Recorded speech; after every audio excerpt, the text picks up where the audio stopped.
నేను మీ ఆంధ్ర అమ్మాయి. Welcome back to one more mini blog. ముందుగా మీ అందరికీ very happy new year in advance అండి. మీ న్యూ ఇయర్ ఎలా సెలబ్రేట్ చేసుకుంటున్నారు? ఏదైనా ప్లాన్స్ చేసుకున్నారా? అండ్ 2024లో లాస్ట్ డే మీరు ఎలా సెలబ్రేట్ చేసుకున్నారు? మేమైతే ఇలా ఒక మంచి ఫుడ్ని ఆర్డర్ చేసుకొని ఎంజాయ్ చేసాము. బిర్యానీ ముఖ్యం మిగులు అంటారు కదా, చాలామంది ఉన్నారు అలాగా. మంచిగా చికెన్ బిర్యానీ, మటన్ బిర్యానీ, ఇంకా రోటీస్, ఎవరికి కావాల్సింది వాళ్ళు అంతా మా టీమ్ లీడ్ స్పాన్సర్ చేసిందనమాట. Thank you so much for the wonderful food. Taste అయితే చాలా బాగుంది.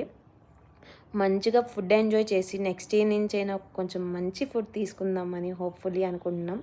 సో కొంచెం వెళ్ళి లాగౌట్ చేసాము, ఎందుకంటే చాలా చాలా ట్రాఫిక్ ఉంటుంది. ఎందుకంటే Hyderabad is full of pubs and enjoyment, as you all know. ఇంతకీ మీ న్యూ ఇయర్ రిజల్యూషన్స్ ఏంటి, ప్లాన్స్ ఏంటి?